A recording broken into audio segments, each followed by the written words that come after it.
Welcome to everybody joining us this evening. The Historical Society of Santa Rosa is bringing you tonight's presentation. We've just opened up our Zoom webinar and we're seeing our participants join us. Tonight is a webinar event. That means that our presenters, our panelists, will be viewed on screen, and our attendees in Zoom will be in our auditorium, but will not be seen on our screen. You will also be able to ask questions in our Q&A at the end of our presentation. Tonight's presentation will be from 6 to 7 p.m. and our Q&A time will be after 7 o'clock. You can ask questions in the chat box. Although we will not be bringing anybody on screen to ask questions, I'll be facilitating those questions for you. We can see now that there's just over 40 participants. So thank you so much for joining us this evening. We are also simultaneously broadcasting live on Facebook. Tonight's event was full at capacity. Thank you so much, everybody, for registering for this free event. Once again, this is brought to you by the Historical Society of Santa Rosa.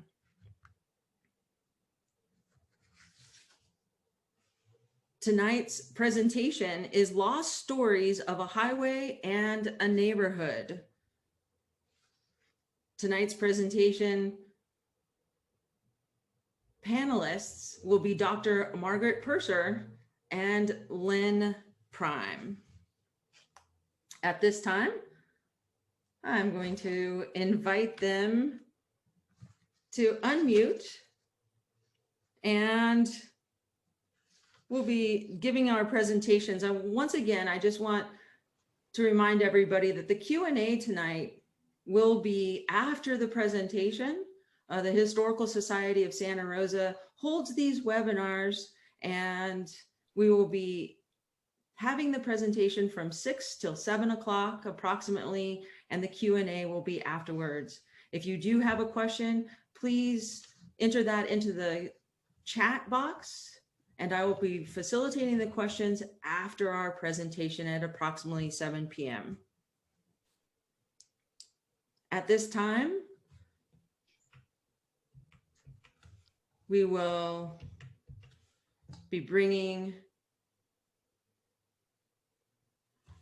tonight's event to you.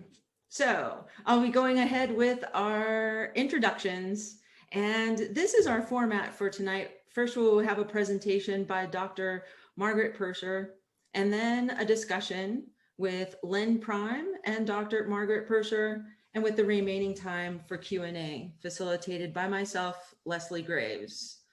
Those introductions here, first with Lynn Prime, and she is a Sonoma State University's Regional and Special Collections Librarian with a mission to develop unique archival collections focused on California's North Bay that reflect a range of perspectives and community experiences.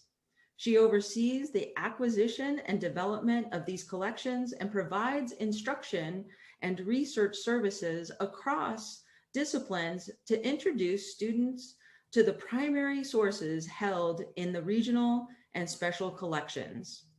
She has been with the library since 2004 and received her master's in library and information studies from UC Berkeley. She will be joining us later after the presentation by our first panelist, and that is Dr. Margaret Purser, who is a historical archaeologist who received her doctorate in anthropology from the University of California, Berkeley in 1987. She taught courses in archaeology, material culture studies, and cultural landscape studies at Sonoma State University from 1989 to 2020.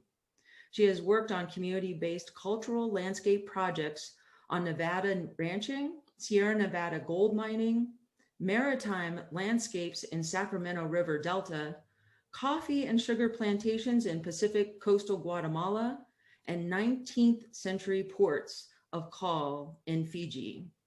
She has conducted a variety of projects all over Sonoma County since the 1980s. In a Santa Rosa resident, her current project is called Santa Rosa Neighborhood Heritage Mapping Project, which seeks to document Santa Rosa's many diverse and vibrant neighborhoods in the context of today's rapid transformations. At this time, I'd like to welcome Dr. Margaret Purser, who tonight has let me know that we can refer to her as Margie, which most of our attendees, if you know her well by Margie. Welcome. Thanks very much, Leslie. That's a great welcome. And welcome everybody else. I can't see you, but I'm delighted that you're there. You're going to have to, I owe you two apologies in advance. One is I am still recovering a little bit from my second Moderna vaccine, so I have a bit of a scratchy throat. So I will be drinking water and tea through the presentation to keep my voice going. And also I've gotten all fancy and I now have two computer screens and my notes are on the other screen. So I will be doing that thing that people do where they gaze vaguely over your shoulder at something else while they're talking to you. And it's only because I need to keep myself on track with my notes. So yes, thank you very much to the Historical Society of Santa Rosa for inviting me to do this presentation. I got started on this work as part of my neighborhood mapping project several years ago now.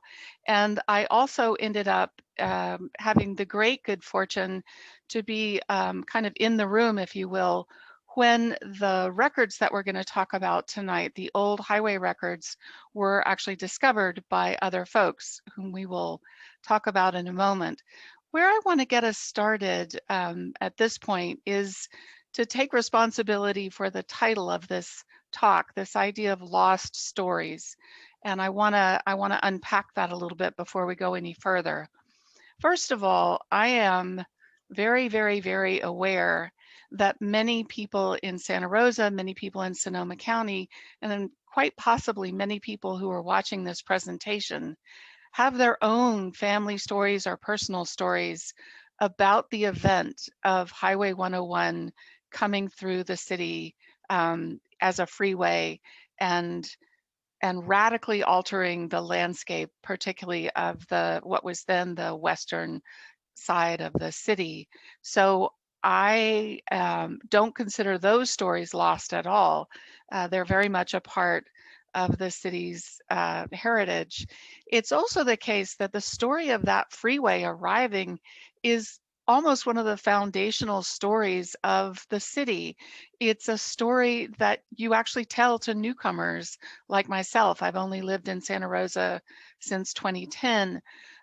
People like Gay LeBaron have covered that historical event over and over again in her columns in the Press Democrat. So in that sense, this story isn't lost at all. What I want to focus on is a rather specific version of a lost story.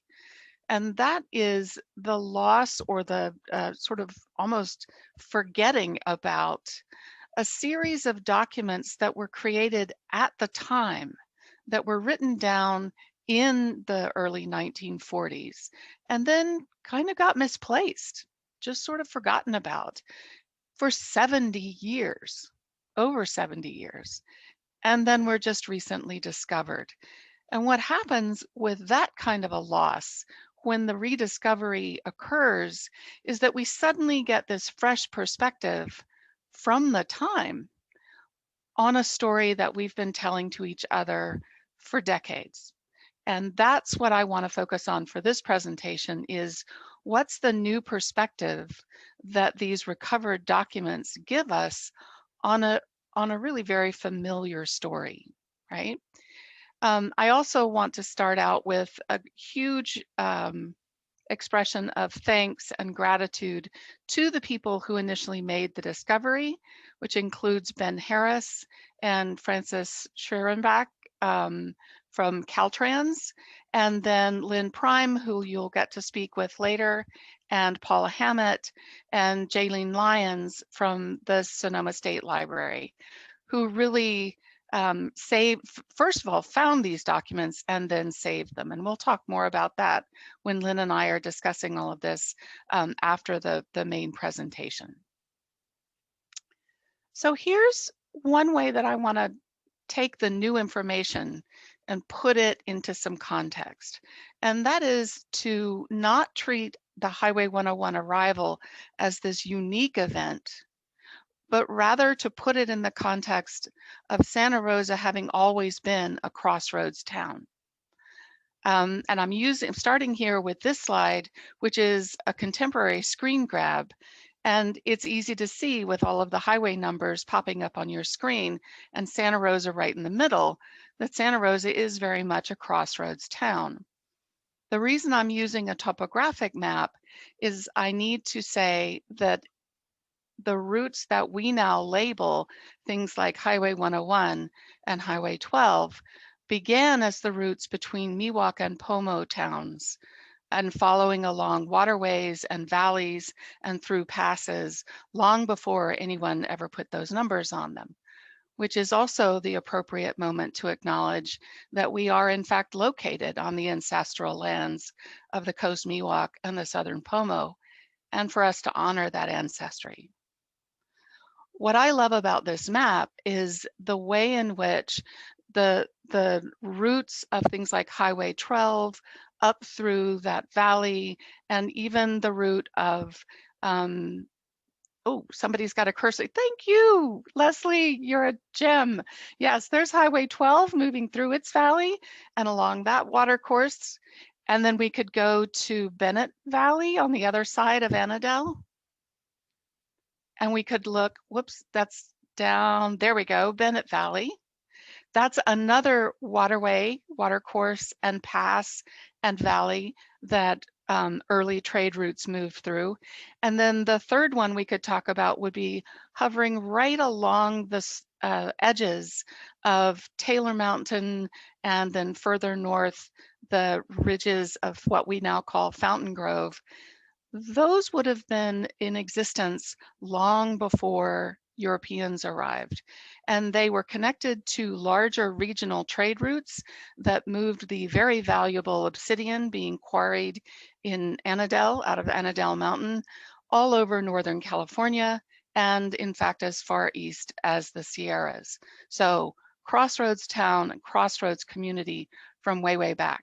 If we go to the next slide, what we see is a version or a later iteration of part of the Cabeza de Santa Rosa land grant, Mexican land grant. And I like this one because it portrays for us the two waterways that become the heart of Santa Rosa as a town. And that's Santa Rosa Creek, of course, which is the one coming in from the blue splotches on the far right-hand side of this slide. And then Matanzas Creek, which in fact is coming in through that mountain gap that we saw on the previous slide. So the two waterways come together. The little red lines on this diseño are current at the time in the 1840s when this was drawn, caminos, but they are along the same routes as the Miwok and Pomo routes that we were talking about previously. And in fact, these routes remain the primary routes of travel all the way through the Spanish and Mexican periods and into the early American period. So our crossroads, as driven by the waterways and the topography of the landscape, lingers quite a long time. It's not until we reach the latter part of the 19th century that our crossroads get redefined for the first time. And I apologize for this map. I know it's a little hard to see. You don't need to see much on it. You need me to just tell you the story of the map. This is an 1896 survey map, It was created by a surveyor named Newton V.V. Smith, who took all of the current land speculation maps and developers maps and the old maps and piled them all into a single map in 1896 of what he described as Santa Rosa and its vicinity. What I want you to see on this map are the dotted lines that come in from the sides of the map on both sides and then from the bottom. Those dotted lines are railroads. See, there's the, that would be the San Francisco and Northern Pacific Railway that Leslie's pointing out right now. That opens in 1870, and that's the one that goes through what we now think of as Railroad Square. It's the track of the SMART train now. That's our first railroad. Our second railroad is on the other side of the map and the other side of town. That's the Santa Rosa and Carquinez Railroad, part of the Southern Pacific. It comes in and opens in 1888. So I'm using this slide to kind of symbolize the transition from roadways and routes and trails as the primary means of travel to the railroads, okay? But we can still see Santa Rosa, whoop, that's okay. So now we need to talk about the next transition, because this is the one that gets us heading towards our highway that we really want to talk about. By the 1920s, the age of the highways has really begun, and it's begun nationally, driven by the development of the automobile, driven by the idea of automobile tourism, and the movement of freight on highways, in addition to, rather than instead of, for a long time, the railroads. The first phase of this, as far as Santa Rosa is concerned, is what happens to the state highway, sometimes then referred to as the Redwood Highway, eventually given the number 101. But that happens a little bit later. Earlier on in the 1920s, what's happening is what had been an unpaved and rather risky road with not a lot of very safe bridges for transporting things like trucks and automobiles gets rebuilt, and in particular gets paved, beginning as early as 1920. And the paving part of it gets to Santa Rosa in 1924. And there's this lovely quote in the Santa Rosa Digest of 1924, which is a publication of the Chamber of Commerce for the city. And it says, quote, "In 1919, the traffic on the highway totaled 127,000 automobiles. During the first 9 months of 1924, 747,900 machines passed over the highway," unquote. I want you to think about a time when you could count all of the cars driving north on, Highway 101. I kind of love that. Anyway, this causes a huge burst in new traffic coming north into Sonoma County and through Santa Rosa as a city. 13 years later, we get the completion of the Golden Gate Bridge, and that traffic explodes again. So by 1938, which is where this map is, you can see the tiny little red arrows. There's one way down at the bottom of the map, which is where the highway diverges off of the main route and drops itself down into Santa Rosa Avenue, and then heads up Santa Rosa Avenue to Courthouse Square, where it famously goes around the Courthouse Square, pops out the other side, heads up Humboldt, to what was then called Humboldt, until it gets to what was then called Mendocino, and then heads straight out of town at the top. And that's the highway that the people living in town in the 1940s knew. It was this highway, and it came through town. And then the 1940s arrive. So what I've been trying to do with these first few slides is to get us thinking about what happens in the 1940s as the next iteration of what's been a continuous process of the development of routes of traffic that end up crossing in Santa Rosa, right? As a place. In the 1940s, we get the beginning of the phenomenon known as freeways, right? Southern California, and Los Angeles in particular, likes to boast that it has the oldest freeways in the state, with places like the tunnel at Arroyo Seco and the Cahuenga Pass opening up in 1940. But it's fair to say that this is a phenomenon that's really happening all over the country. And it gets a huge boost from two, one in 1939 and one in 1944, that provide, if you will, the interest and then the impetus to begin to build freeways on a large scale. Now, this is not the freeways development in the 1960s as part of urban renewal that comes later. That's really a second phase of freeway building. This is our first phase. And so you can see from this photograph, which by the way is not from the new documents, this is one from the History and Genealogy Library of the Sonoma County Library. This freeway is not up in the air. This is not the elevated freeway that we know now. This is a freeway that is at ground level. It has 4 lanes. It has a nice median in the middle, and it's going smack through the middle of town. The two events that really drive this over and above the national realization during the war that we needed to invest in transportation infrastructure is a 1939-40 World's Fair exhibition called Highways and Horizons, with a really apparently wonderful ride called Futurama, which took riders on a trip into this future world where everything was connected by rapidly moving automobile traffic that didn't slow down, that got people very, very quickly from point A to point B over very, very long distances. It may or may not surprise you that this exhibit was sponsored by General Motors and that they brought in government officials and particularly highway commissioners from all over the country to view the exhibit. Second big boost happens in 1944 with the first Federal Aid Highway Act, which starts to put money behind the idea of building these kinds of freeways. So again, Santa Rosa isn't unusual in this respect. It is wrapped up in something that's going on all over the country.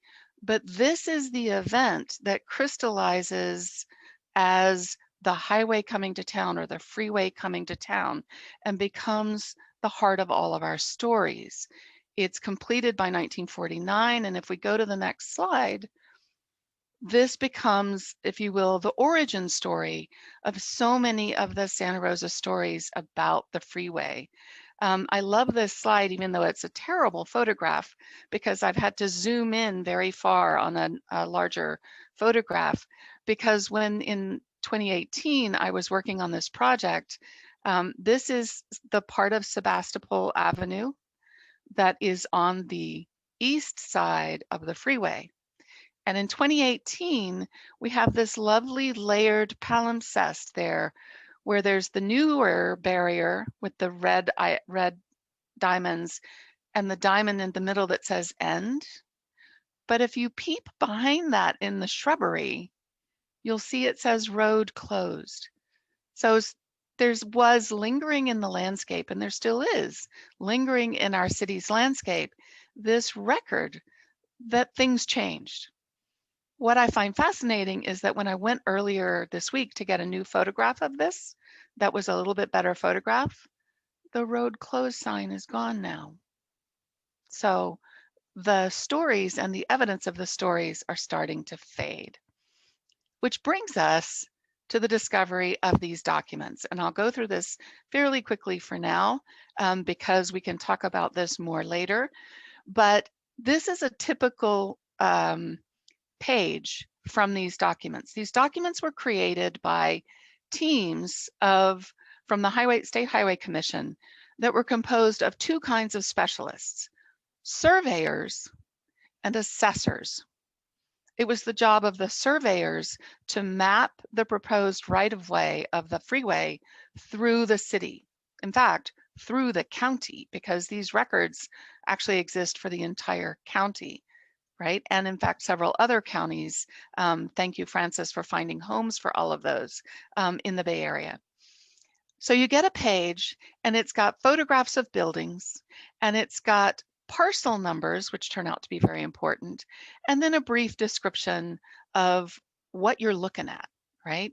So in this case, picture 2, the brick store building, it tells you is how big it is, what it's made of, and then it tells you, oh, by the way, half of the building is occupied by a cheap clothing store and the other half by a Chinese laundry. So lots of really rich information, but very specific to what these documents need to do. So let's talk about the kinds of documents we get in the recovered archive. Let's go to the next slide. What you get are, as I just described, photographs of the parcels. So the assessors in particular are very interested in giving their bosses back at Caltrans evidence of the condition that the building is in, because that's the critical factor for how much money Caltrans is going to have to pay to buy these people's property in the right of way. Okay, so we'll notice that this is owned by Bertoli. It's at 430 South Davis Street, Santa Rosa, and it gives us a description of the building and in particular what condition it's in. Next slide. That document is keyed to this document. This is the actual assessment. It gives us the whole name of the owner, Amalia Bertoli. It gives us the address again. It tells us, check that out, the appraised value of the land and the assessed value of the land and the value of the improvements. So that house, which was described as being in very poor condition, is only worth $250 in this assessment. Okay, next document. Whoop, whoa, back up 3, whoop, right, next one, that one, perfect. Meanwhile, we've got our surveyors. So the assessors are dealing with the value of the property. The surveyors have to demonstrate to us where it is. So the little red star on this map is where Amalia Bertoli's 1430 South Davis Street building is located. And these maps are incredibly detailed, hand-colored, and have a lot of information on them, from the parcel lines that these different properties are located on to the parcel numbers that are keyed to the actual Caltrans documents. And then also some basic geography. Where are you? Well, let's see. So that end of the road photograph I was showing you was located right there. You can see Sebastopol Avenue, and you can see how the right-of-way line chops right across Sebastopol Avenue. Okay, if you are familiar with the Spinster Sisters, that's that large building on the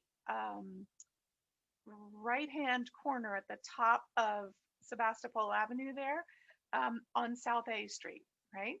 Labeled 401 South A Street. Okay, so does that orient you a little bit?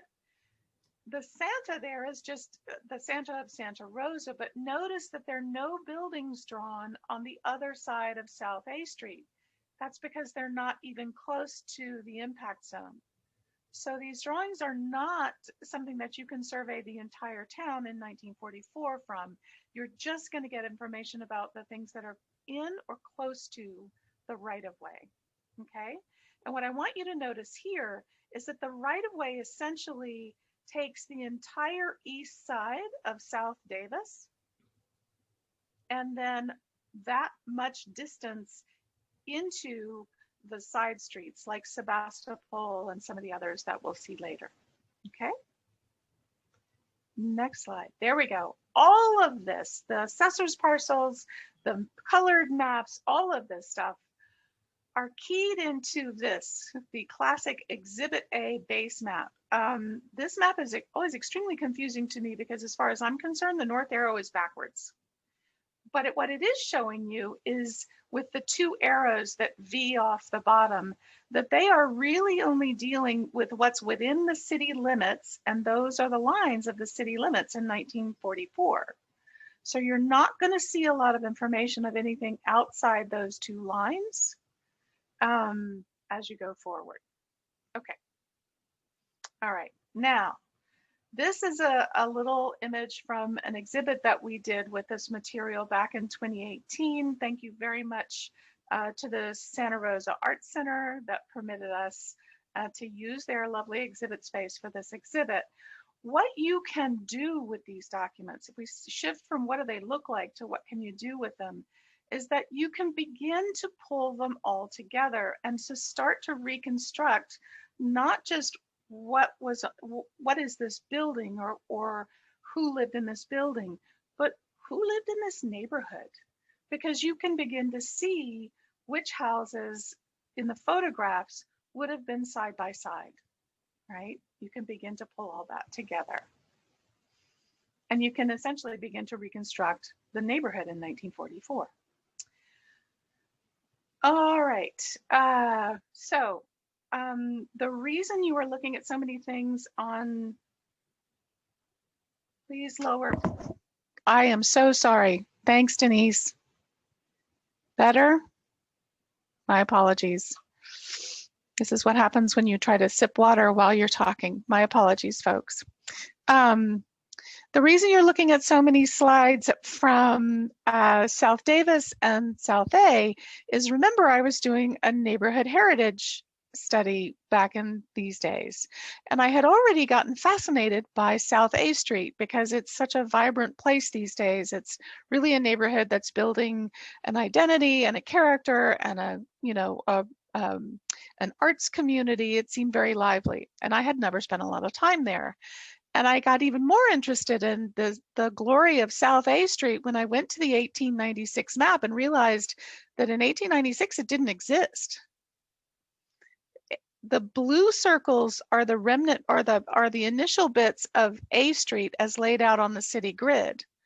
But all of what we've been talking about between, so in other words, along something like Sebastopol Avenue, wasn't built in the 19th century. By 1920, it's starting to fill in a little bit. There's still some dotted lines for where the road is gonna go in 1920.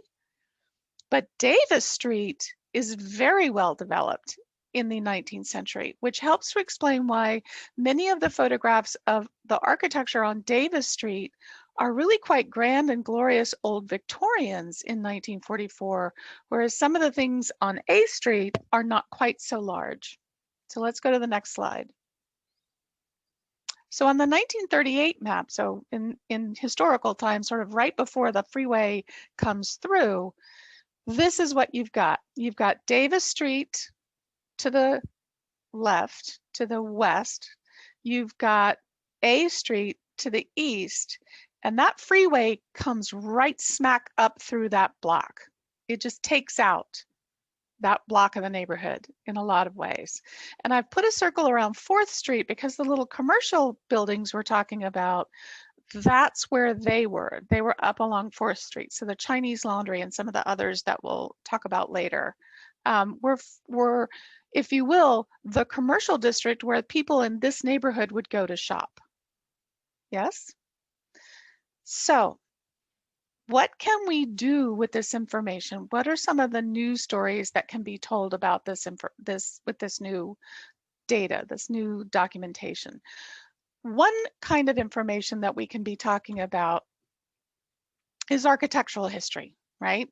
Grand, glorious architecture in this regard, more vernacular or common architecture, who lived there, other kinds of landscape features. So parks, churches, schools.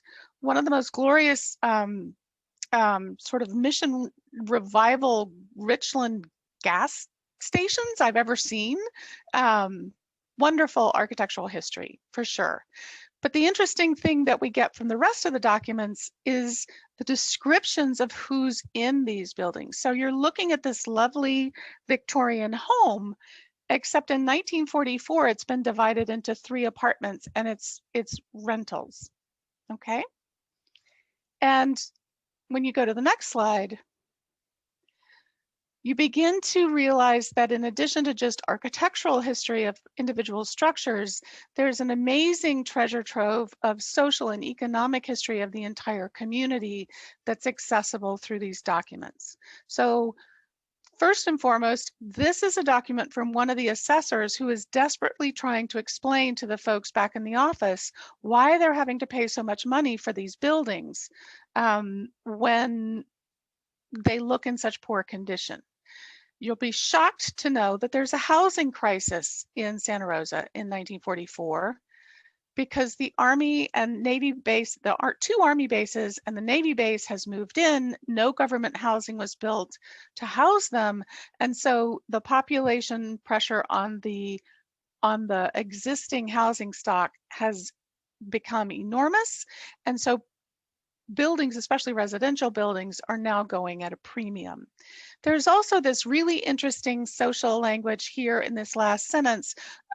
As the homes are in the lower price range and as the purchasers of Portuguese, Spanish, and Italian extraction prefer the neighborhood to others, further pressure has developed. So we get a characterization, again, a classic characterization of an ethnic neighborhood and a relatively impoverished ethnic neighborhood as being there because they prefer it, not because it's where they can afford to live.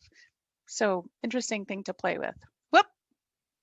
We also have lists of owners, and these can be a treasure trove to mine in terms of information. One of the things that Paula Hammett pointed out when she was indexing these was to point out how many of these properties are held by women in 1944. Another thing that's interesting is how many of these mailing addresses for owners are not in the neighborhood. They may be as not that far away. They're in Healdsburg. They may be in another part of Santa Rosa. They may be in Santa Cruz. But what we're looking at when we look at the photographs of these buildings is we're looking at rentals. They're not owner occupied, which is another interesting aspect of the neighborhood. Next. This is our favorite one of these rentals, and it sort of combines all of this information I've been talking about so far. We have a lovely home architecturally, but the description tells us that it's in rather poor shape, that the owner is living in the basement, which has a dirt floor and 5-foot headroom. And then there's the rest of that sentence. The balance of the building is occupied by 7 Okie families.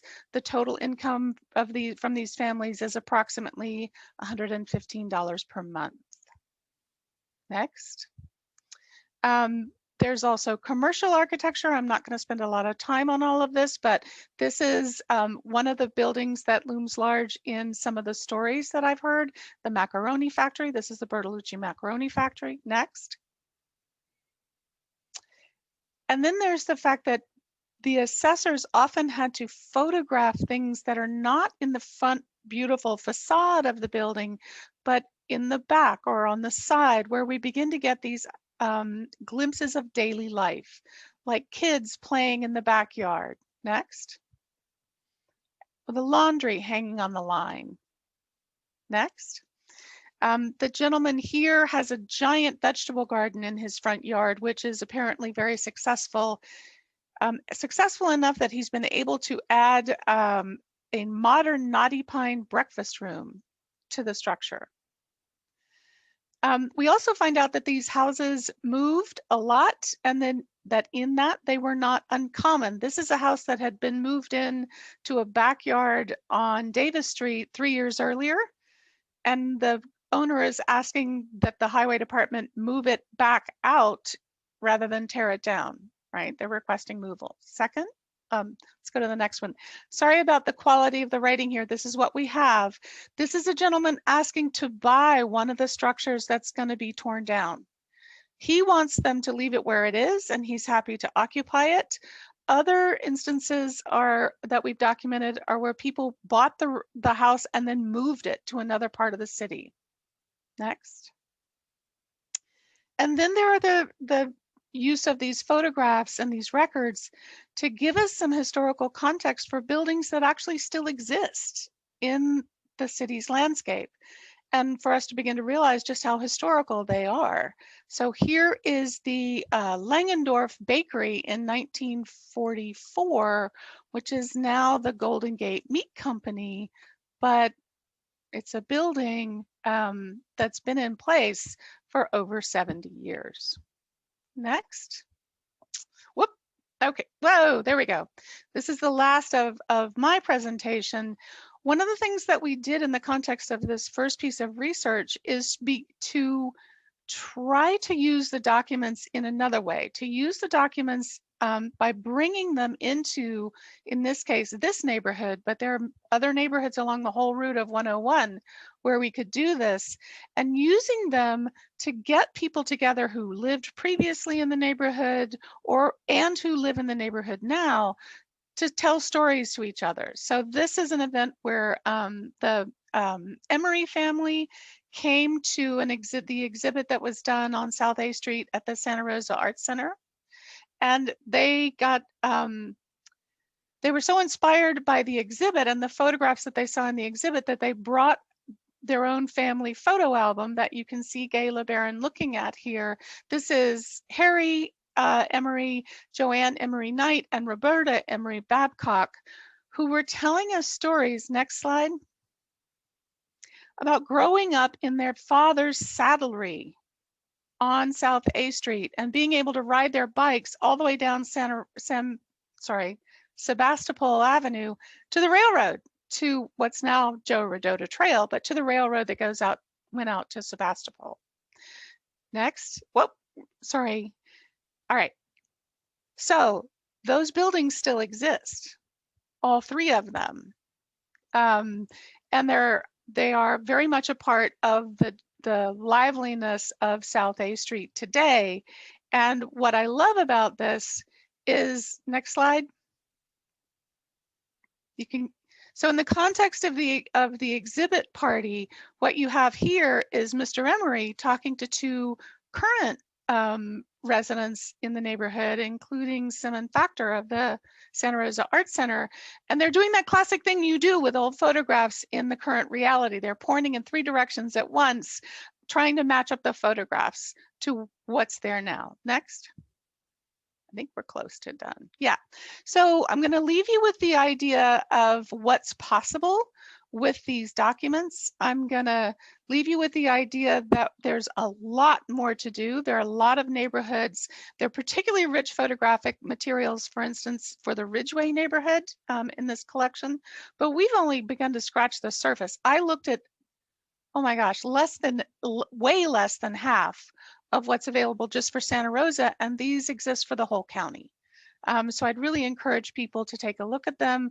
I do want to thank all the folks on this screen with a special shout out, again, to our folks who discovered the documents to begin with, and then who managed to save them for all the rest of us. And with that, I'd like to bring Lynn back onto the screen if that's possible.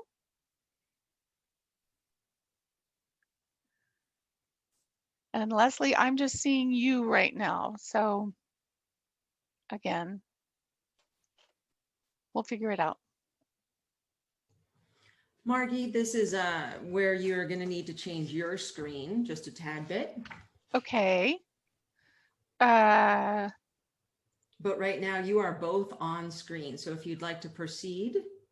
Okay, I can proceed. Lynn, can you help me out and start talking a little bit? Sure. There we go. Now I can see you. Yay! All right. Well, so Lynn and I wanted to sort of wrap up the whole presentation together tonight, in part because I really wanted to showcase what archives are and why they matter. And I'm not an archivist, but she is, and she was directly involved in this project. So why don't we start? Let me just ask you that. I mean, what is the role of archives and archivists in terms of how we know what we know, how we preserve history? Yeah, so guess what? I love archives. I think they're incredibly valuable and important. And what I'd like to do is just mention how vital they are in theory, and then just a few reminders of what you've seen with Margie, how vital they are in fact. So in archives, it's our job to keep evidentiary sources alive and healthy for the public by ensuring that all of these sources are carefully curated, that they're well organized, preserved, and most importantly, I think, available for access. If they're not used, they lose value, incredible amounts of value. And perhaps most importantly, we have to work carefully in archives to recognize and acknowledge that our own perspectives and our own biases in working with all these sources exist. And we need to be aware that there's a key part in being a good steward or good stewards of historical evidence as we work to make archives themselves and information about them discoverable, so that they matter because people realize that they could be exploring them and discovering them with their own perspectives. So that's kind of the short view. Well, I love that you say that, because, I mean, first of all, people, you have to realize when we got these records, they were in old, falling apart cardboard boxes. They were kind of, I seem to remember there were sort of folders for some of them, but not all of them. No. You could see from the documents themselves that a lot of them had obviously been pulled out of old 3-ring notebooks and just kind of smashed in the boxes. So Right. The physical labor that went into just sorting these things and organizing them, and then came the work of making them findable. I mean, there was no index, there's no finding aid, no description right. of the collection per se. And so that's really, I'd like to say I was involved, but I was the administrator and of our beloved Paula Hammett and Jaylene Lyons, who was right. Is now in library school, work together to do what archivists should do, which is to kind of parse out how do we retain the original order of these materials, not literally, but in terms of their relationships to each other. And to make them actually usable. I mean, I think people don't realize how much work goes into that. So I want to make a quick transition here, because this is what I want you to talk about. And that is, I think you really hit on something there, because I think the public in general, I know I've felt this way before.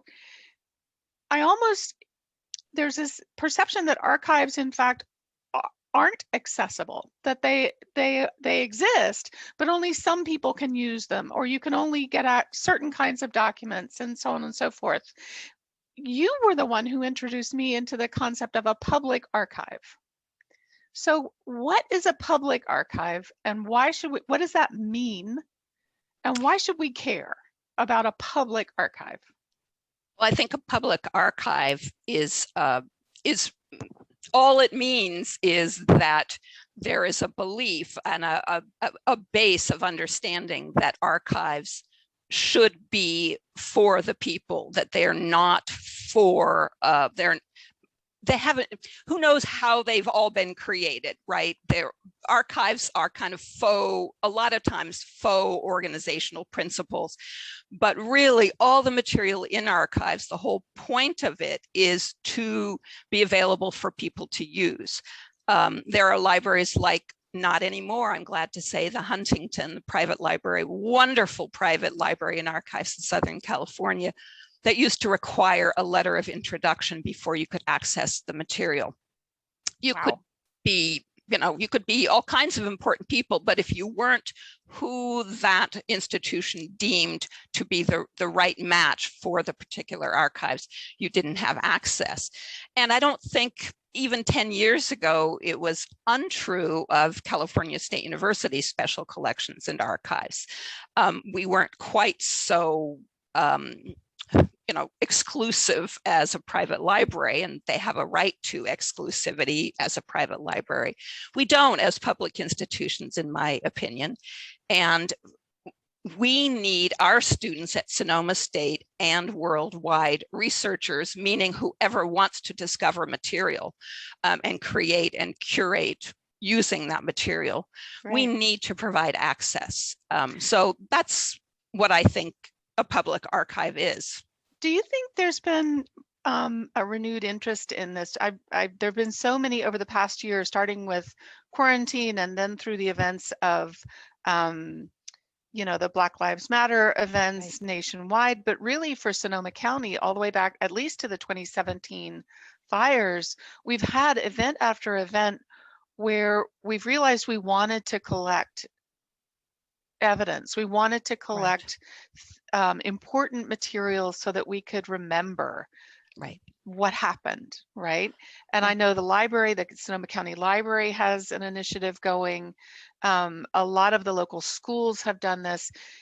Do you think that sort of renewed interest in saving things to remember the past in the future, is that going to increase the interest in archives? Do you think that'll help people become more interested in accessing the archives? Because you're right, access is the key point.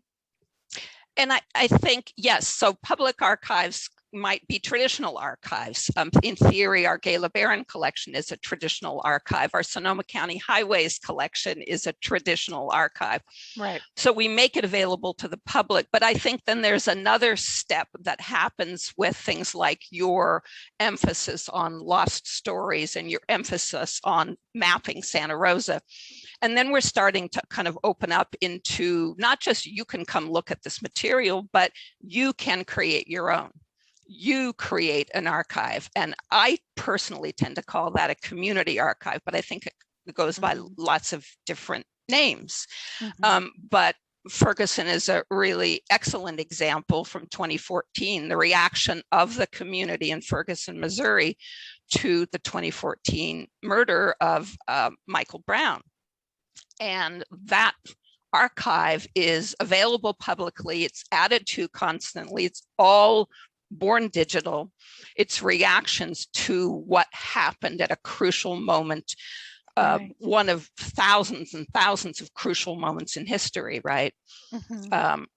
Yes, that's incredibly important that we begin as archivists and as historians to recognize that communities create archives, individuals in communities create archives, right?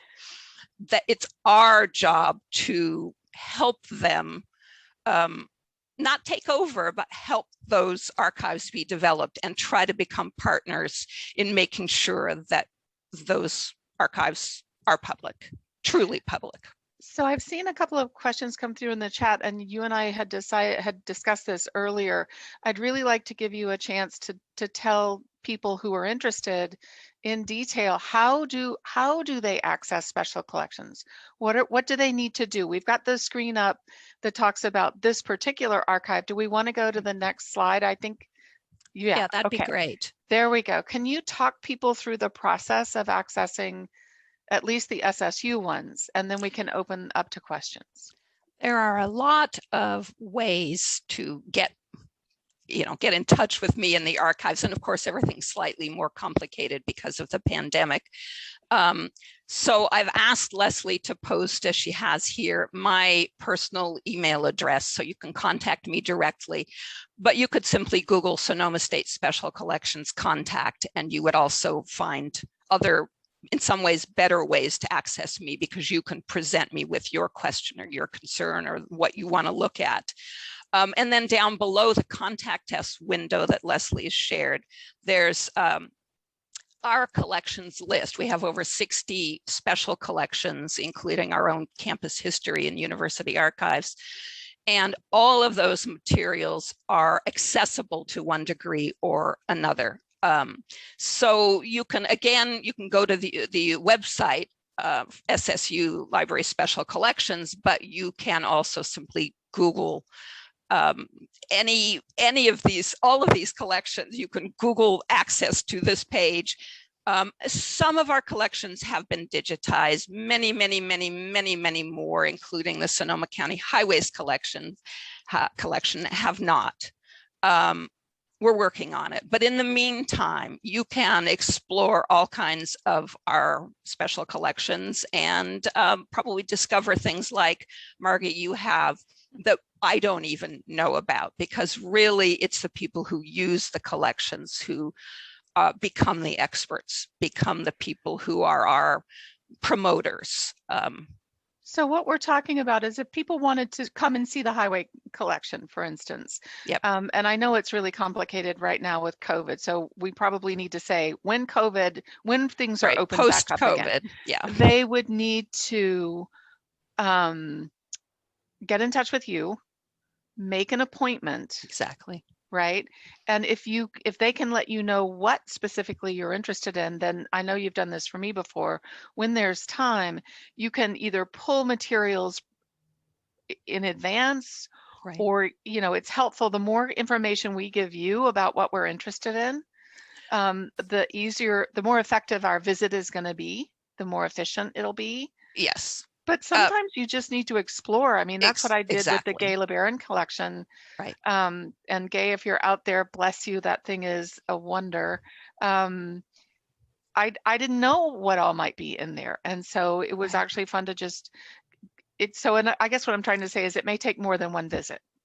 It may take more than one visit. And I guess one of the things I would emphasize is that when you contact me, it's a conversation.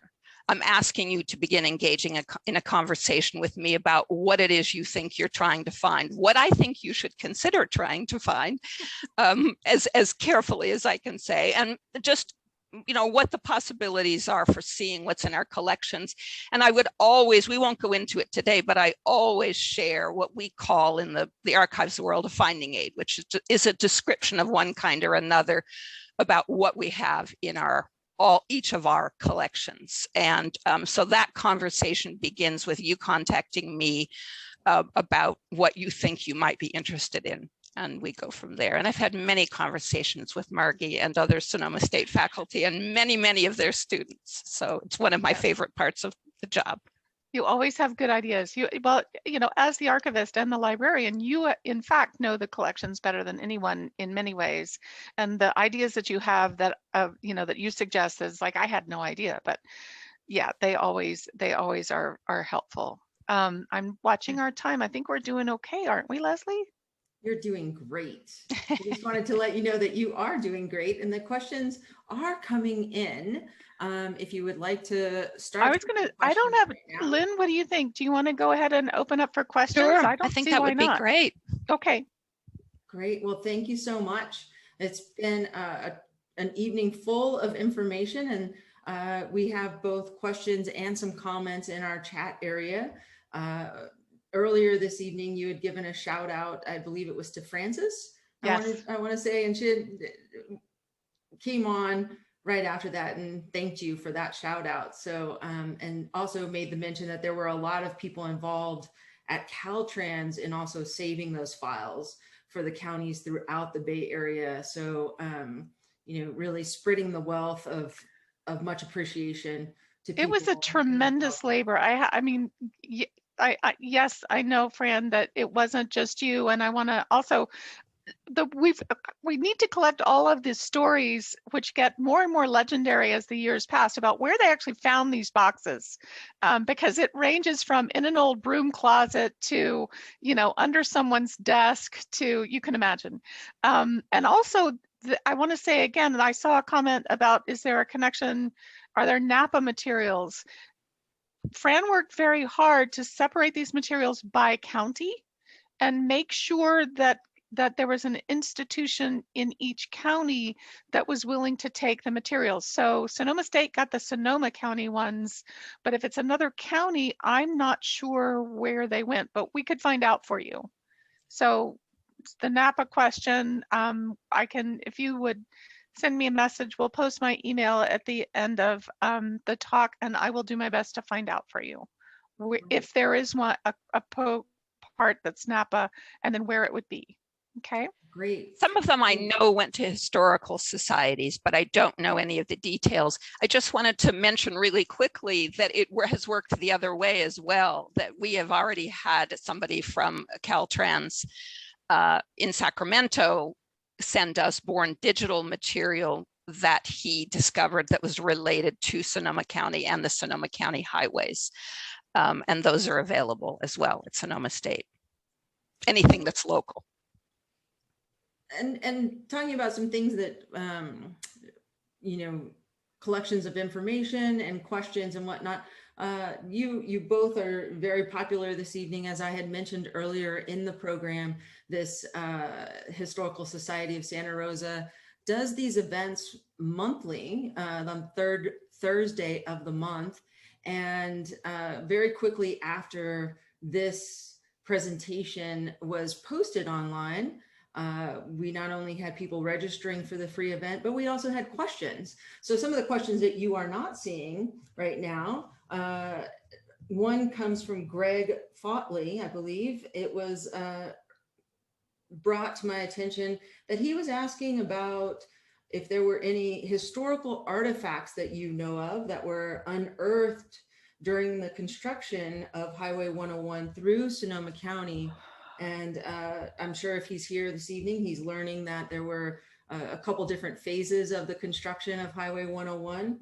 But he wanted to know if I think more of the more recent construction, if that was slowed down by any artifacts. And I know that, you know, there's some local lore about different, you know, gas stations. You had mentioned a really cool gas station in Santa Rosa, and those gas station tanks stopping some building of different things in Santa Rosa. Did anything like that happen in the Highway 101 build that you know of? Well, so I need to say that in terms of what I've seen so far in the old records, right? These things date from about 1942, and then there are a few documents in there that go all the way to the 1949 date of the opening of the original freeway. And then there are a few documents, Lynn, it's not a ton of stuff from the 60s, right? Yes. But when Highway 12 has to come through, you know, comes through in the early 60s and has to be articulated with 101, that's when we get the raised freeways in both directions. And at that point, the right-of-way has to be renegotiated, and new parcels have to be purchased, and new buildings are impacted. And so there's another set of records that's much smaller that dates to the early 1960s. You can tell the difference very quickly because the parcel numbers have 5 digits instead of 4. So there's a little bit of that, but all of this is decades before, well, not 61, it's, you know, a few years before, but it's too early for the environmental laws to have been in place that would have required environmental review, particularly for any kinds of cultural artifacts and things of that nature. The only thing that would have slowed things down would have been hitting burials, because the coroner would have had to have been called in. But so I don't know of anything in the records we're talking about that describes that. But remember, I've only looked at less than half of just what's for Santa Rosa. So who knows, right? Still could be there to be discovered by those people that are going to take advantage of contacting Lynn and talking to her about going through some of those collections. We also have a comment here. You had shared a list of property owners during your presentation, and it looks like Vicki Duggan talks about her grandparents, Bertram and Olive Bauer, who were on the list of the property owners. Their address was not shown, but they actually lived at 128 Ridgeway. She's sharing with us. They lived there until 101 was improved in the early 1960s, and the house was torn down. So there you go. That's a community archive right there. That's a community, right? And I need to, I mean, that page, that was just the first page of an alphabetical list that's 8 pages long. So there are lots of property owners to discover in there. Thank you so Yeah. much for that story. That's awesome. Right. Making the archives come alive right here on one of the Historical Society of Santa Rosa's webinars. This is such a treat. We also have from Julie McDonald. Thank you for the presentation. She says her great grandparents, Italian immigrants, lived on Barham and made their living growing and selling the vegetables. That comes to mind your picture of that great Yep. And that was on Barham. That was on Barham. There was a bunch of truck gardens down there. There was a chicken farm down there. It was right at the margins of where the older urban grid of the city gave way, right? It's finished. And so this is kind of outside of the old urban development. It's kind of light industrial, but then they've got people with, yeah, like I say, all kinds of gardening and that kind of stuff. And I just have to share this. It's so exciting that it's all kind of connecting. This is really wonderful. It's part of their land. She mentions paid for that she assumes. And the Press Democrat actually wrote an article about the poor Italian immigrant livelihood that was threatened. Although she has one article the Press Democrat wrote tonight. Thanks to you, you have spurred her on to research some more of this and find out more information around her family's story. So Lynn, you're going to probably be getting a call from, it looks like Julie McDonald. Great. So thanks, Julie, for sharing that. That's again, I feel like we're doing like these great stories that should be televised on television or something. So you guys are going to be rock stars after this. Here's a question for you. Can you tell us how to access these Caltrans records? You talked a little bit about this, but another specific question in this is whether they can actually be scanned or accessible online. Well, I'm not. One day. I was going to say I'm going to let Lynn off the hook on this one. As a retiring SSU faculty member, the amount of time and therefore staff time and therefore money that would have to go into digitizing this entire collection is something that would be a lovely target for a grant. Because we would need external funding to get that accomplished. It's just not possible at the moment in terms of the library's budget or the university's budget. We did a little bit of Lynn did a little bit of scanning I gave it to others to do, yes. Right, in service of getting the little exhibit put on that I did. So some of that has been done, but it was a tiny amount just to give people a sense of what was out there, and also for me to do at least some preliminary research on that particular neighborhood. So it is on the agenda, and the more we do presentations like this, and the more those generate public interest that gets funneled into the library and into the university as something that there's public interest in, the more likely we're going to see that done sooner rather than later. Is that a fair thing to say, Lynn? That's a fair thing to say. And the whole point is absolutely digital surrogates. In this day and age, it's really crucial. And absolutely everything that Margie said related to that, beyond my saying it's crucial, is exactly right. So yes, we are working on it. It is in a queue, and grants will be required. And it's, from what I heard right there, this kind of public interest helps to spur that along. We're skipping around on the questions. We do see that there are a lot of questions. We also have our Facebook Live is going on simultaneously, so we are getting questions from there as well. I want to drop down to a question a lot of us would have, like, where do we begin? How do we start? Is it contacting you, Lynn? Is it going to the assessor's office? How does a complete amateur learn more about the story of their home and their neighborhood here in Santa Rosa? So how does that happen? And Lynn, I see you like shaking your head. I see Margie wanting to answer. Who wants to go first? You go first, Lynn, and I'll back clean up. I'm just gonna mention quickly an example, because that's what I have to go on, because as I repeat to everybody, I am not a historian. I love it, but I'm not a historian. And my example is a gentleman who came to us by referral, wanting to know, this is 2 years ago probably, wanting to know whether his house had been moved from downtown, to speak loosely, downtown Santa Rosa, had been moved to East Santa Rosa, where he currently lives in it. I was giving him my spiel saying, now not everything is represented in this collection, and there's a lot of work that goes into digging through this material, and I want to encourage you, and come on down. And he came on down, and I repeated my spiel, and he said, wait a minute, you were just showing me an example, could you please back up? Could you please back up? I need to see that picture again. And I did. And I said, it's blah, blah, blah. And he said, I think that's my house.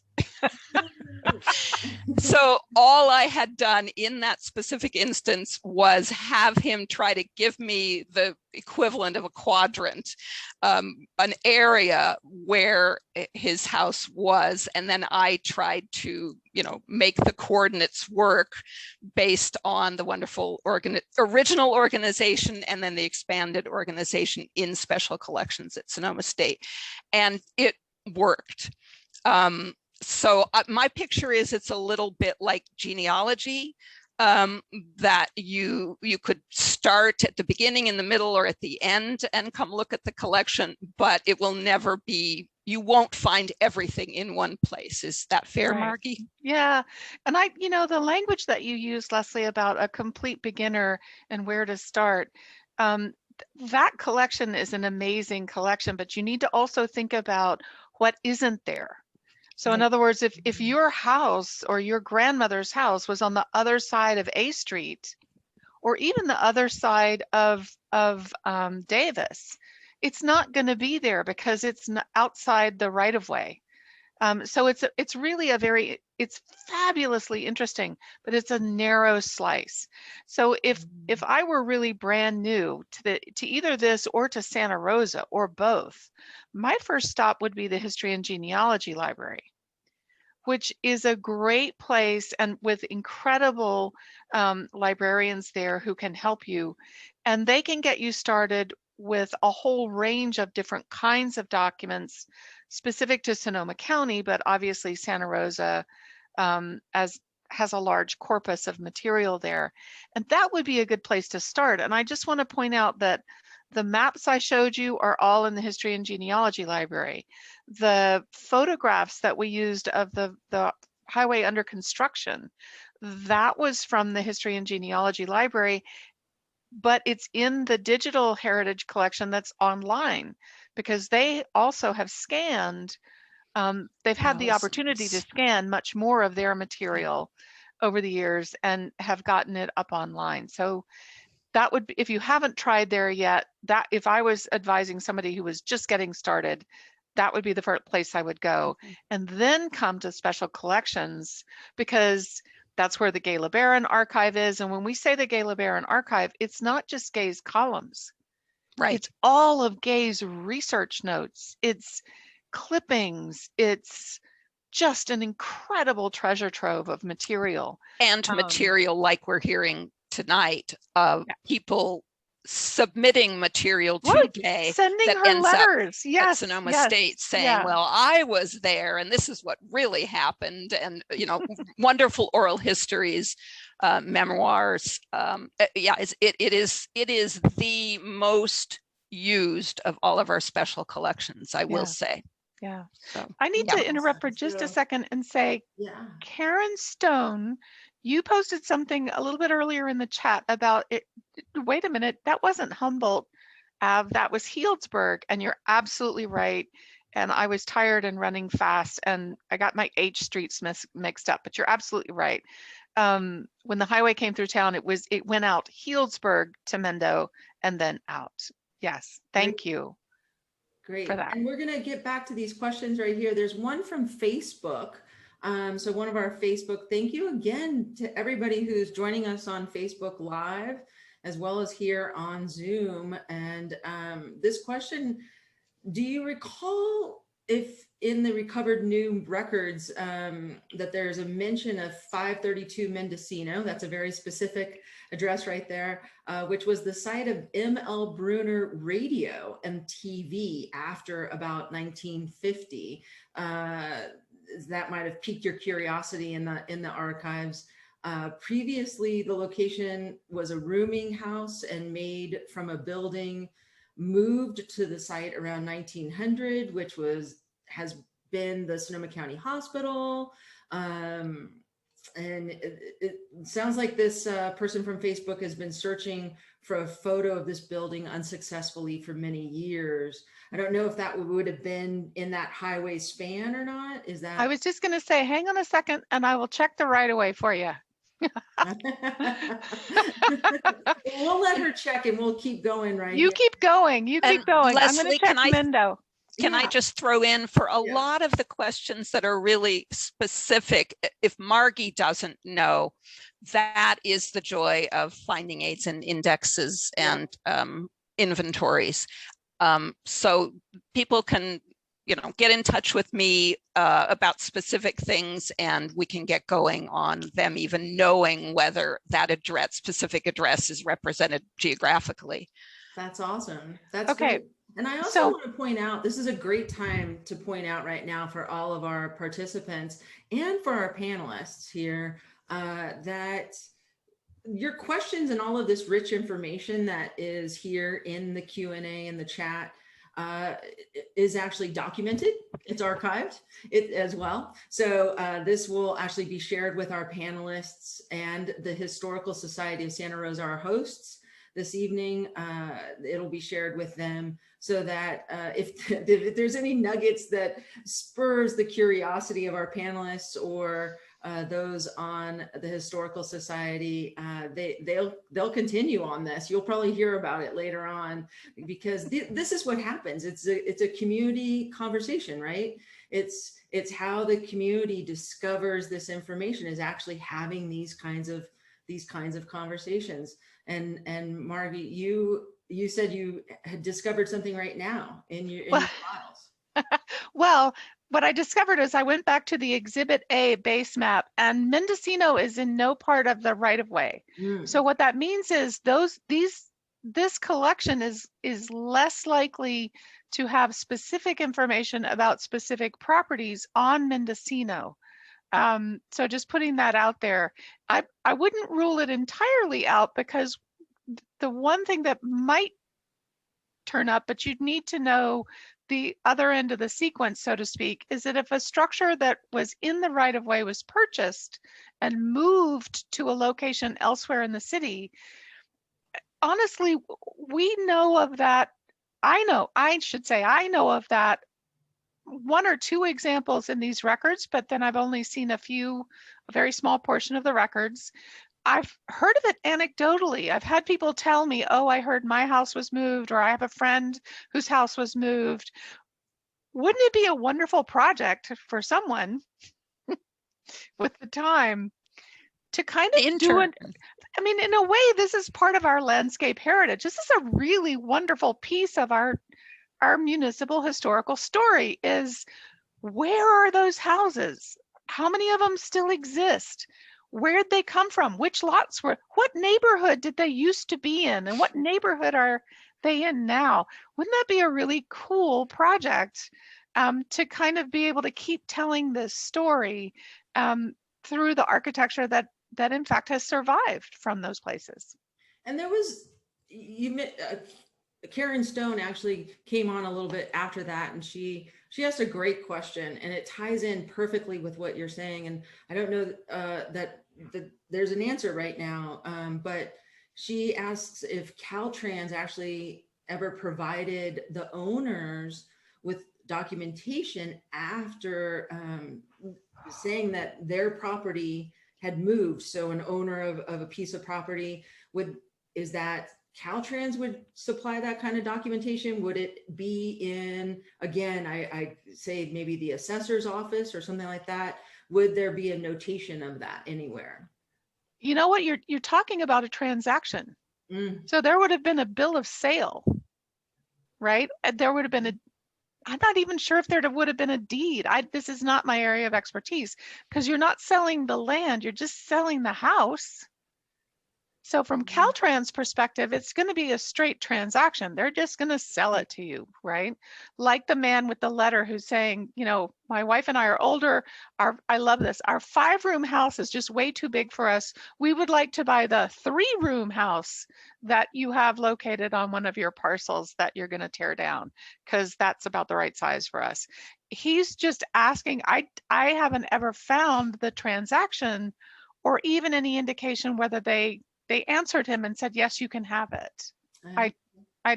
It would be tricky. Yeah. So can I read something aloud? Do you see we still need to discover the answer to that. And so we're going to move on here. Really, this is really important because I think that you made a quick mention about this neighborhood mapping project. And I know folks are going to be curious, and they're going to be curious whether they're part of our participants right now or they're going to watch this later on the YouTube channel, and they're going to hear that and they're going to, what is that? Can you talk about that a little bit, where you're at? I can talk about it real quickly. I don't want to take up a lot of time. So it was a project I started actually back originally in 2015. I do community mapping as a field. That's one of the things I do. And I usually do it in the context of small face-to-face communities that are, the most recent one that I did this way was that project in Fiji where the Fijian government wanted to nominate a tiny little colonial era port of call to the World Heritage List. The population of this tiny little place was like 1,000 people, and it was about to go on a global heritage site list. And so my job was to work with the local community to give them a voice in the process of saying, these places are important to us, and we actually need to still be able to access these places. And, you know, they have heritage meaning for us that may or may not match the UNESCO guidelines, right? And so as we were approaching the sesquicentennial for the city of Santa Rosa, and as I was becoming more and more interested in Santa Rosa's neighborhoods and how diverse they were, but also how at the time difficult it was for people in neighborhoods, let's say in the far east side of the city, to really even talk to people in the far west side of the city about neighborhoods.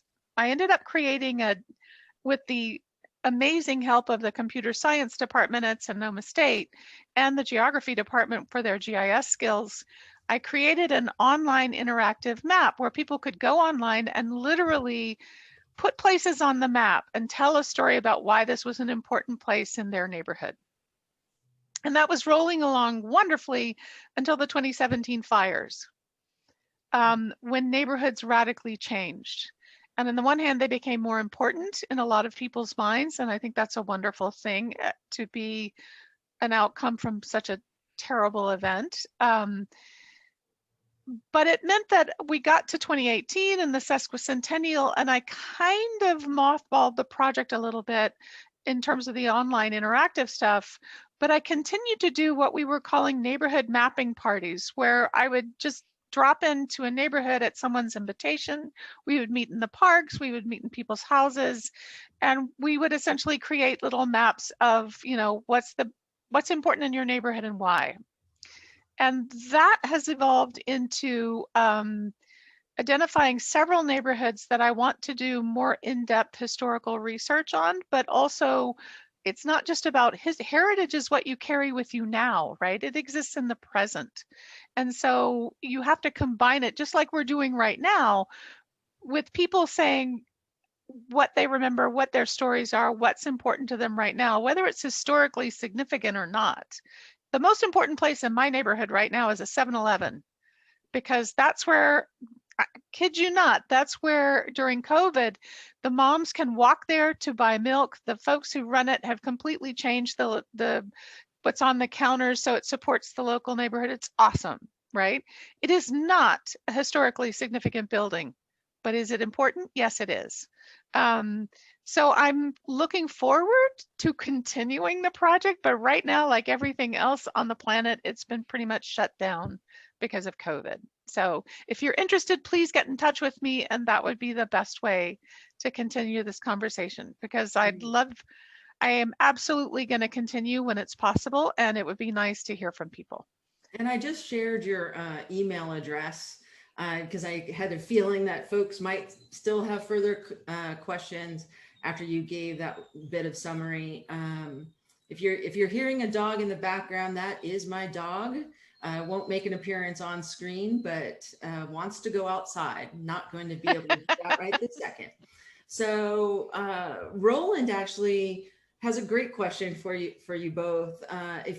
If someone wanted to donate their time, you had talked about projects being a good project for folks to help get some of this research of the archives going. How might someone contribute to maintaining the archives or making them available to be researched and discovered? So how can someone get involved? Well, like Margie has, and I have already mentioned, COVID. So right now, everything, I can get on site myself very rarely at Sonoma State to do on-site work. And that will continue for a good while.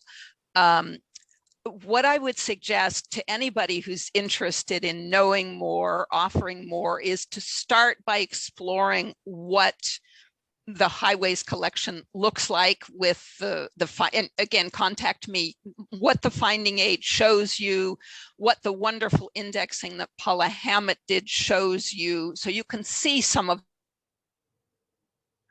digitization is a dream in theory and could be accomplished on site because we have a beautiful overhead scanner.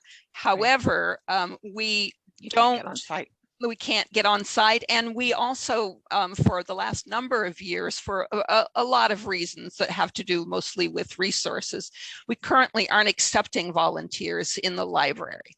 Now that may change. I think what Margie's suggestion was earlier on was digitization, which is the primary thing that needs to happen now, is most likely and best handled by picking up the material and sending it out for digitization, or having an on-site professional crew do that work. So, in our Sonoma State Library dreams, that will happen. And Margie's point was an excellent one. The work that needs doing to make the collection more accessible is in the queue.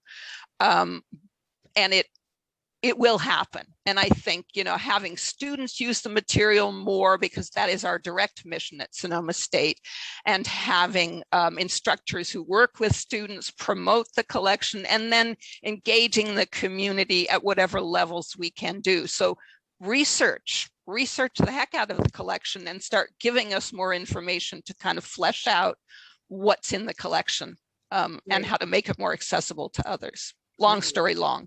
It's all right. We are going to go to a little bit of a speed round here. So we are nearing our 7:30 time. More than okay. Zoom will not kick us off this webinar. I can guarantee that. We can go a little bit late, but I just want to let our participants know, both here on Zoom and on Facebook, that we will try to get in all of these questions. So I'm going to be a little bit like Mike McGuire-esque and try to speak a little bit faster so that I can get through more of the questions. Caltrans has maybe a physical exhibit that they were planning at SSU. Is that true? For plans for post-COVID, yes or no? I see shit. We're saying no, but we can look into it. I had proposed to the library doing a version of the exhibit I did for Bring your microphone down again. Sorry. We had talked about doing an exhibit based on the one, because I had all the exhibit materials, but that kind of, again, got shelved by COVID, and I don't know of other plans to do anything, but. Okay. All right. Doesn't mean it can't happen, but Oh, yeah, it'd be not awesome to currently have it in the happen. works. Yeah. Here's one of those comments, questions from Facebook. Lorna, thanks for putting this out there. She just found out that the old Victorian house behind the meat packing place on south of A Street, so that one in the picture that you had brought forth, and Barnum, was taken down. That Victorian was taken down so that they could expand their commercial operation right there. But the city was very uncooperative in obtaining permits, so they eventually gave up on the idea. She lives on Earl Street and knew some of the original owners from the 1930s and 40s before they passed. Check out the restoration of the old two-story white house near Santa Rosa Avenue next time you drive by, and the new, oh yeah, and that new Session climbing facility. How could we miss it? We see it from the freeway itself, the construction on south of A. If you have not been south of Highway 12 yet on the highway, take a drive and you'll see this monster building, and that's that new climbing facility right there. We also have that people are sharing some information about how to look up California digital newspaper collections and things like that. Thanks everybody for sharing that information.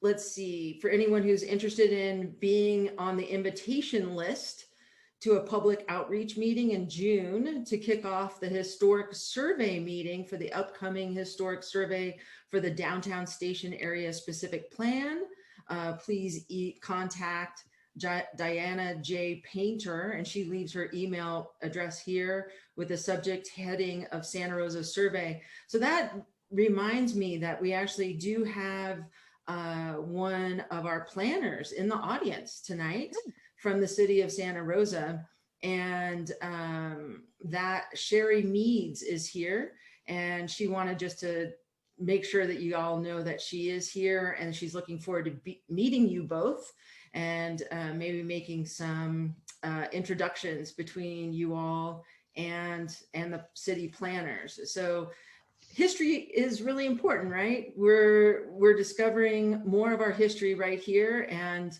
our city planners, it's great to hear from you that you're wanting to connect with this bevy of information.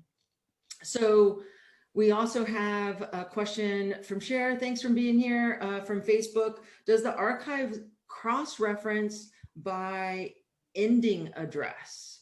So does that mean where like a moved house? Sounds like that could be. So it does not. We kind of went over that a little bit before, right? Just a different way to ask that question. Right. County records might. I was just gonna, you have to, yeah, it wouldn't be Caltrans, and so it wouldn't be in this archive. Caltrans just wanted them to go. So once it was sold, they didn't care where it went. Okay. But county records and some digging could help. Yep. Yeah. And I know that I know her, so I know that she's good at digging, that's for sure, and building. And she says right here, her experience is that a city permit was required to move a house. So you actually had to have that permit in hand. It's great because right now we're seeing houses being moved again. San Francisco, Santa Clara, big houses being moved, historically important houses being moved. Hear anything about houses being moved here in Santa Rosa ever? Do you guys stay on top of that? Well, I mean, as I said, that's why I liked the one of the little cottage in the back that had just been, I mean, for a house, it was getting all over town. It had just been moved in 3 years earlier, and now they were asking Caltrans to move it out again. I have no idea where it went. But I think up through the 1940s, there was much more of the idea that you could move houses was not that unusual. It's really only been since, I would say, World War II that's become something that is not thought of as common.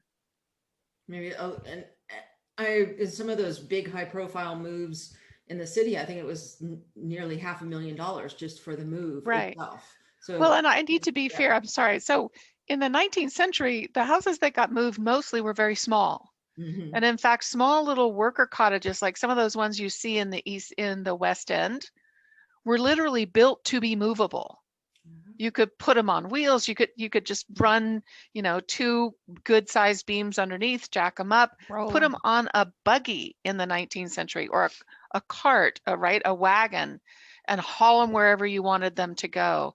So they were actually intended to be mobile, and they were quite small usually.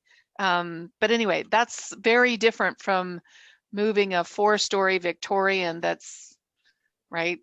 That is going to cost a lot of money. So it was a different scale of operation 100 years ago than it is today. Good point. Good point. And Francis also mentions that there are some properties that were included as comparisons that were not within the right of way, but they are a little bit of a hit and miss in that way. Thank you, Francis. That's absolutely right. There weren't many of those in the neighborhood where I was looking, but I need to keep saying, this collection covers neighborhoods in College, on Morgan Street. Like I said, Ridgeway is covered really with a lot of detail. So you have to think of the whole stretch of what was then within the city limits, looking just like the records that I showed you for South A, right? That level of detail, that level of examples. And there might be a different level of examples for each different property, right? Because each of them, what transpired and transacted would have been unique to some degree. For example, the Ridgeway ones, one of the reasons I was looking at that neighborhood is that, excuse me, relative to what's on in the South A neighborhood, and in particular in the South Davis area, the buildings in Ridgeway are almost brand new. They write about them having all the mod cons, including Venetian blinds, people. Can you imagine Venetian blinds? And so they pay a lot more attention, and they write in more detail about these properties because they're going to have to pay more for them. And so you get a different level of documentation about them than you get for the ones for South A. Over and over again, they're telling you not only what bad condition the buildings are in, but how poor the people are living in them. Right. Which is non-owners or the renters sometimes. Right. They're renters, dirt floors, etc. All right. We're going to we have a couple last ones, and then we'll be wrapping it up. We've been mentioning Caltrans quite a bit. Was that the agency that did the actual moving of the structures, or was it contracted out to another agency? I don't think it would have been an agency. I think it would have been guys with trucks. In other words, I think the permitting process would have gone through the city. That comment is absolutely right. But people who moved houses are people with the gear to do it, I guess, not so much a government agency. Yeah. Caltrans would have probably have contracted out, like the cottage in the backyard that needed to be moved. I'm sure they would have contracted that out. I don't think they would have tried to do that themselves. I could be wrong, and I'll bet you the answer is in those records. Again, referring to the records, and it looks like Denise has been using those records. She says that she's been tracking homes and structures moved in Santa Rosa and has about 45 on her list so far. The last one that she's aware of, post office, and now the museum moved from 5th Street. That's a pretty famous one, to the 7th Street location that it's at right now, and that was moved in the 1970s. So again, lots of information to find in the archives. And Lynn, I think that we're creating a little bit more work for you. I think folks are going to be getting in touch with you in this next week or so. I have no problem, and the only thing I ask is patience. I am always communicative, sometimes too much so, but I will get back to each of you. So can I make one comment just before we close off, because we would be really remiss if we didn't, and that is, people who are on this presentation, people who've been listening, are obviously interested and believe in the importance of these records. We have a county archives that we've nearly lost twice to fire because it's located out at Los Guilicos. We are going to lose all of the county records for this county back to the 1840s if we don't do something about that. There is a group you can join. They have a Facebook page, the Advocates for the Sonoma County Archives. You can get involved, because if you think these archives are wonderful, multiply that exponentially, and you've got an idea of what's out there. And the sense that I get from the people who are involved in this and who know the archives facility is that we are literally in a situation where we don't even know what we have. We don't know what we don't know about that collection, and yet it's at terrible risk. So if you could possibly, you know, pitch in, if you want to volunteer, if you want to get involved, we desperately need to protect that resource for the county. Right? It's an incredible resource and great advocacy is going on. So yeah. Great. And I know that Catherine Reinhardt, one of the co-chairs of that organization, is here on this Zoom webinar and just shared the website as well in the chat. So those that want to receive that. And it's also a great segue. Thank you so much, both of you, for being here and for sharing so much information. I also want to talk about the Historical Society of Santa Rosa. We'll look back a little bit before we look forward to the next event.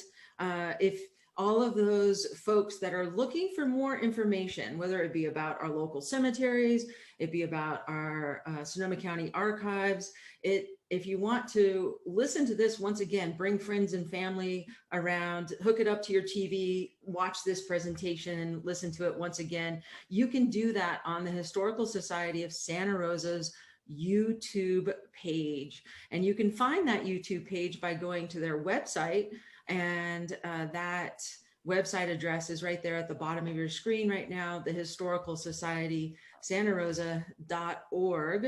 They also have a Facebook page. You can access the YouTube page and Facebook page from their website. You can also find out information about membership, and you can find out information about their next presentation. So the next presentation is going to be with a local superstar, as all of the presenters in the Historical Society of Santa Rosa's monthly webinar series have been, including tonight's Margie Purser and Lynn Prime. Thanks again for both of you being here.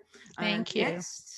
Next month on May 20th from 6 to 7:30, that famous superstar is none other than Bill Montgomery, a local historian, previously has worked for the city of Santa Rosa, and organizes a lot of the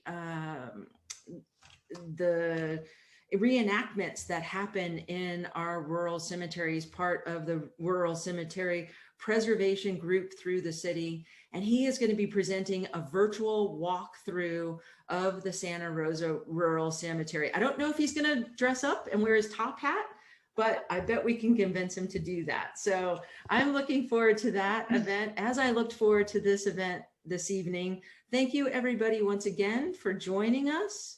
Thank you to our panelists, and thank you to our Facebook Live group as well.